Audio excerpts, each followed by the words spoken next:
नमस्कार, मैं Shivnarayan Singh, assistant professor DBS college Kanpur. और आज मैं बात करूंगा छायावाद के बारे में।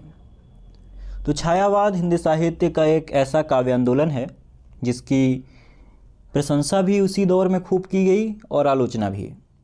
तो छायावाद क्या है, इसको समझने का एक बेहतरीन तरीका यह हो सकता है कि हम उस दौर के जो कवि थे, उस दौर के जो आलोचक थे और बाद के भी जो आलोचक रहे हैं, उन्होंने छायावाद को किस तरीके से समझा है, किस तरीके से उसकी व्याख्या की है, उनके ही नज़रिए से छायावाद को देखें। तो विभिन्न विद्वानों ने छायावाद को किस तरह से परिभाषित किया है, आज का यह व्याख्यान इसी पर आधारित है। तो छायावाद शब्द का सबसे पहले प्रयोग तो मुकुटधर पांडे जी ने किया था। एक पत्रिका श्री शारदा नाम से निकलती थी और 1920 ईस्वी के इसके जुलाई, सितंबर, नवंबर और दिसंबर के अंक में हिंदी में छायावाद शीर्षक से 4 निबंधों की एक लेखमाला छपवाई गई थी। और इन्हीं जो निबंधों की लेखमाला थी, इन्हीं निबंधों के माध्यम से मुकुटधर पांडे ने कुछ विशेषताएं बताई छायावाद की, जिनके माध्यम से हम छायावाद को समझ सकते हैं, या छायावाद की ये विशेषताएं मुकुटधर पांडे की दृष्टि में परिलक्षित होती हैं। वो कौन कौन सी विशेषताएं हैं? 5 विशेषताओं की ओर उन्होंने ध्यान इंगित किया।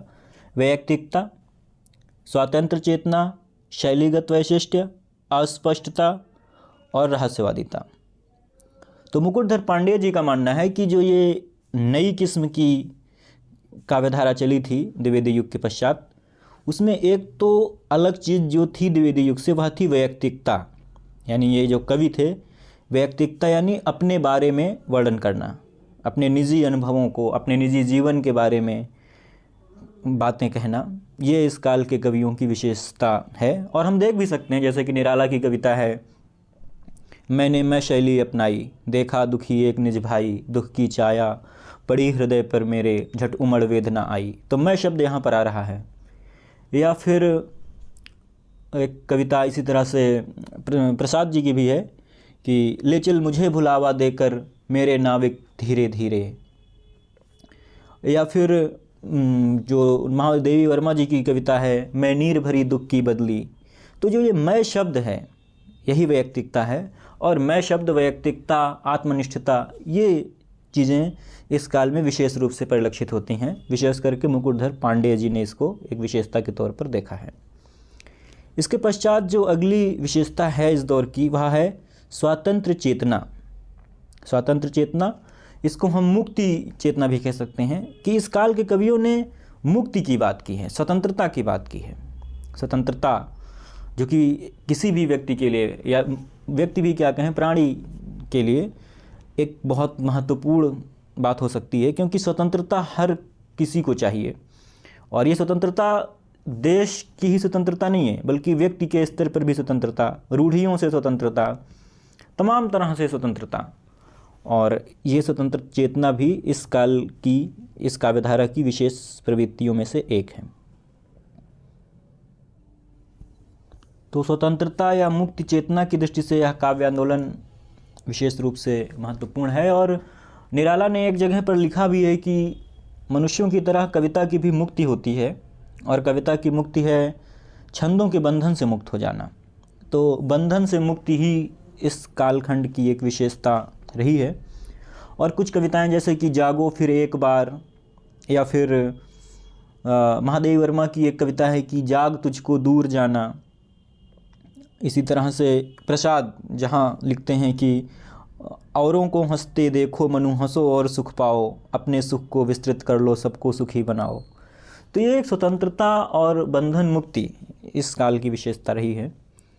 और शैलीगत वैशिष्ट्य, शैलीगत वैशिष्ट्य से तात्पर्य दरअसल यहाँ पर शिल्प से है, कि इस काल में शिल्प के दृष्टि से भी बहुत सारा काम हुआ है, और भिन्न किस्म का शिल्प है।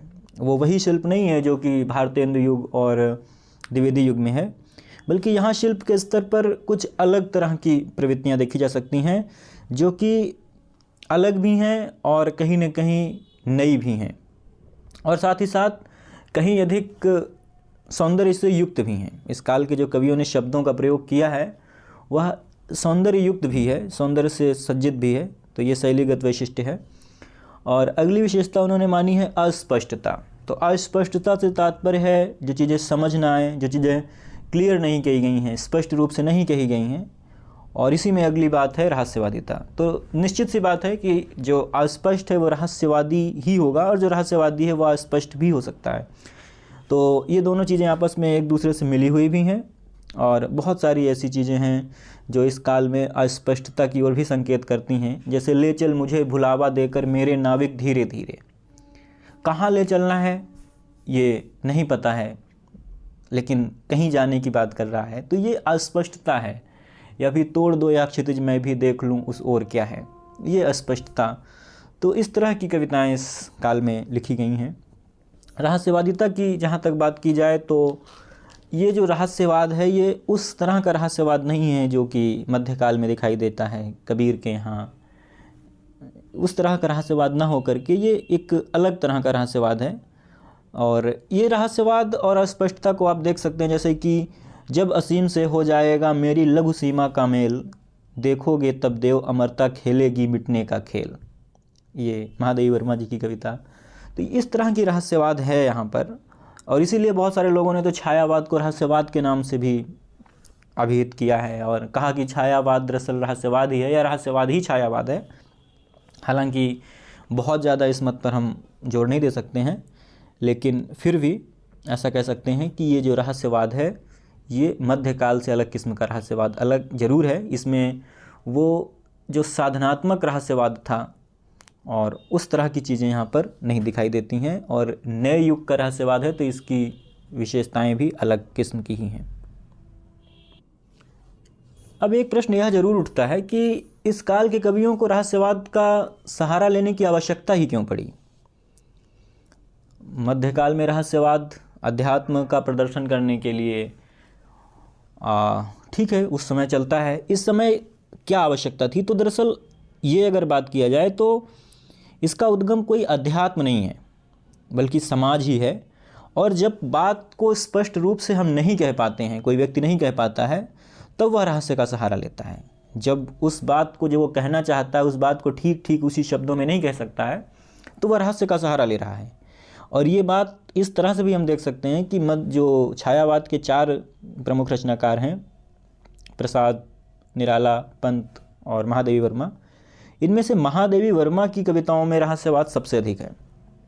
और ये अकारण ही नहीं है, क्योंकि अन्य 3 पुरुष रचनाकार हैं और उन पर समाज का दबाव कम है, जबकि महादेवी वर्मा पर समाज का दबाव अधिक है और वो वही नहीं कह सकती हैं, नहीं कह पा रही हैं जो वो अंतर्मन से कहना चाहती हैं, और इसीलिए उन्होंने रहस्यवाद का सहारा लिया है।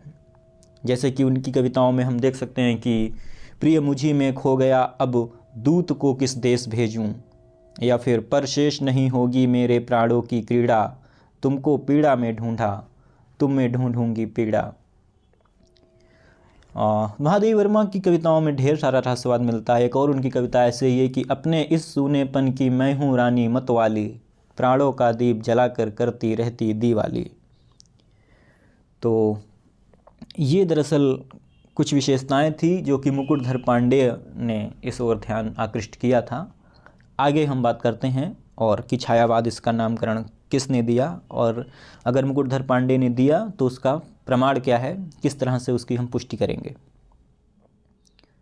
तो मुकुटधर पांडेय ने डॉक्टर कुमारी प्रेमलता बाफना को सन 1965 ईस्वी में एक पत्र लिखा था, और उस पत्र में उन्होंने जो लिखा था ठीक वही शब्द मैं यहाँ पर आपके सामने पढ़ रहा हूँ। यह हिंदी का अपना शब्द है और इसे मैंने ही छायावादिता के आधार पर गढ़ा है। यह शब्द बंगला में मिस्टिसिज्म के लिए कभी प्रयुक्त ही नहीं हुआ। तो ये बात उन्होंने लिखी थी। दरअसल मिस्टिसिज्म क्या है, यही रहस्यवाद की अंग्रेजी ही मिस्टिसिज्म है। तो उन्होंने कहा कि जो कुछ लोग रहस्यवाद कह रहे हैं छायावाद को, उन्होंने कहा कि बिल्कुल ये ठीक बात नहीं है, और उन्होंने ये भी कहा कि ये शब्द दरअसल छायावाद मैंने ही गढ़ा है। अगली एक उन्हीं की पंक्ति है कि जिस समय मैंने नई कविता का नाम छायावाद रखा था। अब चूंकि यहाँ पर नई कविता शब्द आया है तो यहाँ कन्फ्यूज होने की आवश्यकता नहीं है। दरअसल नई कविता से तात्पर्य यहाँ पर द्विवेदी युग के बाद जो नई काव्यधारा चली थी जिसे छायावाद कहते हैं, उसी को उन्होंने नई कविता कहा। नई कविता यानी नई काव्यधारा छायावाद। तो जिस समय मैंने नई कविता का नाम छायावाद रखा था, उस समय कविता में कोई रहस्यवाद खोजने का प्रयत्न नहीं करता था। अतः मैं अस्पष्ट और संकेतात्मक अभिव्यक्ति वाली रचना को छायावादी रचना कहता था। उसका आलंबन चाहे लौकिक हो चाहे अलौकिक। तो ये मुकुटधर पांडे के कथन थे। ये व्याख्यान आज का इसलिए भी महत्वपूर्ण है क्योंकि परीक्षाओं में सीधे सीधे पूछ लिया जाता है। कथन दे देते हैं और पूछ लेते हैं कि किसका कथन है, 4 विकल्प दे दिए जाते हैं। तो आप इन्हें नोट भी करते जाएं और आपकी परीक्षाओं की दृष्टि से ये बहुत महत्वपूर्ण है। आगे एक कथन उस विद्वान का जिनका हिंदी साहित्य में बहुत ज़्यादा नाम है और उनके कथनों का विशेष रूप से परीक्षा में पूछे जाते हैं, आचार्य रामचंद्र शुक्ल। उन्होंने छायावाद को किस तरह से व्याख्यायित किया है उसको मैंने यहाँ पर जो भी मुझे स्रोत मिले हैं अलग अलग पुस्तकों से मैंने एक जगह पर कलेक्ट किया है और आपके सामने है। तो रामचंद्र शुक्ल कहते हैं कि छायावाद शब्द का प्रयोग 2 अर्थों में समझना चाहिए। एक तो रहस्यवाद के अर्थ में, जहाँ उसका संबंध काव्य वस्तु से होता है, अर्थात जहाँ कवि उस अनंत और अज्ञात प्रियतम को आलंबन बनाकर अत्यंत चित्रमयी भाषा में प्रेम की अनेक प्रकार की व्यंजना करता है। छायावाद शब्द का दूसरा प्रयोग शैली या पद्धति विशेष के व्यापक अर्थ में। तो आचार्य रामचंद्र शुक्ल ने कहा कि छायावाद को 2 तरह से समझना चाहिए। इसके 2 अर्थ हो सकते हैं, एक तो वस्तु पक्ष में और एक शिल्प पक्ष में। ये चीज़ उन्होंने कहा कि एक तो काव्य वस्तु यानी जो उसका कंटेंट है और वो कैसा है, रहस्यवाद की तरह का, जहाँ कवि अज्ञात को आधार बनाकर चित्रमयी यानी कि इमेज के आधार पर बिंबात्मक भाषा में कुछ कहता है। और एक तो उसके शिल्प के आधार पर, क्योंकि उसके शिल्प भी अलग है, मैंने पहले ही बताया, जो कि मुकुटधर पांडे ने भी कहा था।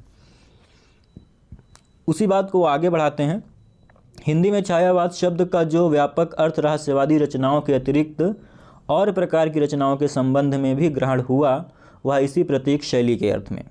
छायावाद का सामान्य अर्थ हुआ प्रस्तुत के स्थान पर उसकी व्यंजना करने वाली छाया के रूप में अप्रस्तुत का कथन। इस शैली के भीतर किसी वस्तु या विषय का वर्णन किया जा सकता है। तो ये जो नीचे की पंक्तियाँ हैं कि छायावाद का सामान्य अर्थ हुआ प्रस्तुत के स्थान पर उसकी व्यंजना करने वाली छाया के रूप में अप्रस्तुत का कथन, यही महत्वपूर्ण है शुक्ल जी की व्याख्या। और इसका अर्थ क्या है, मैं आपको एक उदाहरण से समझाता हूँ। जब भी कोई प्रतीक के रूप में कुछ कहा जाता है, उनकी दृष्टि में वही छायावाद है। जैसे आप एक कविता सुने, महादेवी वर्मा की कविता है, मैं नीर भरी दुख की बदली, विस्तृत नभ का कोई कोना, मेरा न कभी अपना होना, परिचय इतना इतिहास यही उमड़ी, कल थी मिट आज चली। अब ये जो कविता है कि विस्तृत नभ का कोई कोना, मेरा न कभी अपना होना, दरअसल ये बदली के लिए नहीं है बल्कि स्त्री जीवन के लिए है। विस्तृत नभ यानी कि एक तरफ तो पिता का घर है, एक तरफ पति का घर है, नभ तो बहुत विस्तृत है। तो विस्तृत नभ का कोई कोना, मेरा न कभी अपना होना, लेकिन मेरा अपना कोई भी नहीं है। पिता का घर भी अपना नहीं है और पति का घर भी मेरा अपना नहीं है, पूरी तरह से अपना नहीं है। तो परिचय इतना इतिहास यही उमड़ी, कल थी मिट आज चली। इस तरह स्त्री का जीवन इसी में कट जाता है और उसका वास्तविक घर कौन सा है वो यही नहीं जान पाती है। तो एक स्त्री जीवन की कथा को उन्होंने एक बदली के माध्यम से प्रतीक बनाकर प्रस्तुत किया है, यही छायावाद है। जहाँ पर शुक्ल जी ने कहा कि प्रस्तुत के स्थान पर उसकी व्यंजना करने वाली छाया के रूप में अप्रस्तुत का कथन। प्रस्तुत क्या है, बदली, और अप्रस्तुत कौन है, नारी का जीवन। यही छायावाद है रामचंद्र शुक्ल के शब्दों में। तो इस तरह से हम देख सकते हैं कि छायावाद क्या है और छायावाद के विषय में रामचंद्र शुक्ल की अवधारणा क्या है।